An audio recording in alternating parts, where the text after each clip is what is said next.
오늘의 동화 아낌없이 주는 나무. 사과나무 한 그루가 있었어요. 봄이면 가지마다 작고 하얀 사과꽃들이 눈부시게 피고 여름이면 초록빛으로 우거진 잎들이 시원한 그늘을 만들어 주었어요.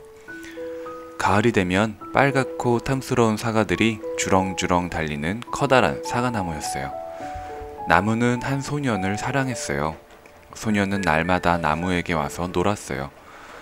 떨어진 잎을 모아 왕관을 만들고 나무 줄기를 타고 올라가 미끄럼틀을 타고 나뭇가지에 매달려 그네를 탔어요. 소년은 나무 곁에서 놀다가 배가 고프면 사과를 따먹고 지치면 나무 그늘에서 단잠을 잤어요. 소년은 나무를 사랑했고 그래서 나무는 행복했어요. 하지만 시간이 흘러 소년이 점점 커가자 나무는 혼자 있는 시간이 많아졌어요. 어느 날 소년이 나무를 찾아왔을 때 나무는 다정하게 말했어요. 얘야, 어서와. 우리 예전처럼 즐겁게 지내자. 그네도 타고 사과도 따먹고 그러다 지치면 그늘에서 낮잠도 자렴. 하지만 소년은 시큰둥한 표정을 지었어요. 난 이제 어린아이가 아니야. 난 다른 게 필요해. 신나게 놀려면 돈이 필요한데 내게 돈을 줄 수 있겠니? 나무가 안타까운 목소리로 말했어요. 어쩌지? 난 돈이 없는데. 내가 가진 건 나뭇잎과 줄기, 사과뿐이야.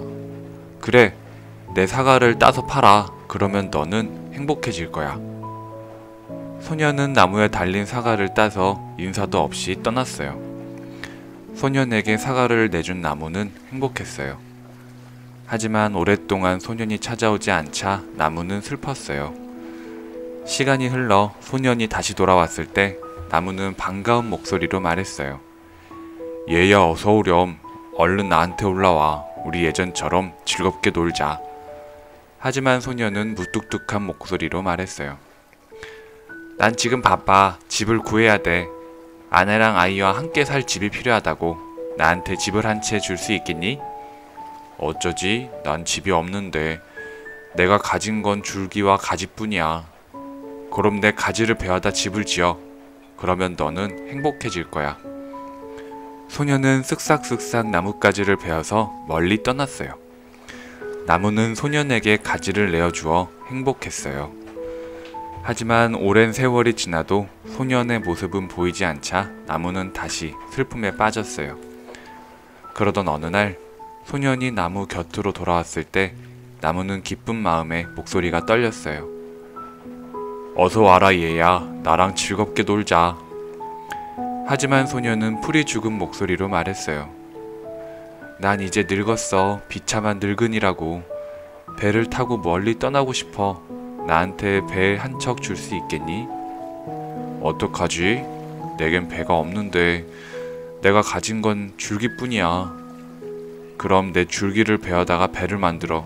그러면 너는 행복해질 거야. 소년은 나무의 줄기를 베어 뚝딱뚝딱 배를 만들었어요. 그리고 그 배를 타고 멀리 떠났지요.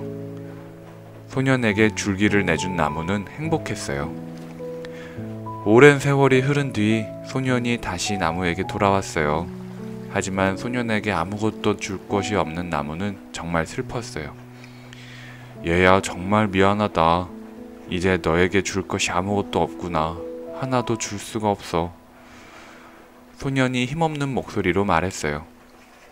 사과를 줘도 난 먹을 수 없어. 이가 나쁘거든. 어쩌지?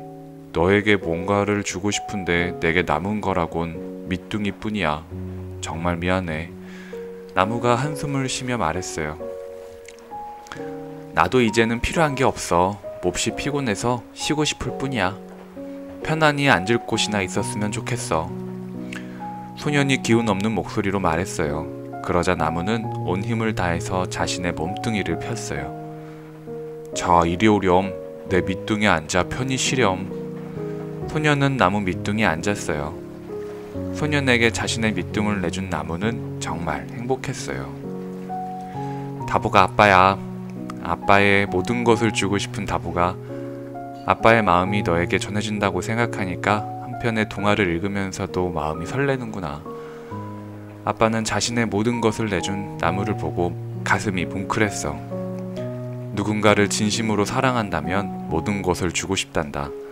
받을 걸 생각하지 않고도 나의 모든 것을 온전히 내줄 수가 있지. 아낌없이 준다는 것은 사랑의 또 다른 말이란다. 아빠도 너에게 아낌없이 주는 나무가 되고 싶어.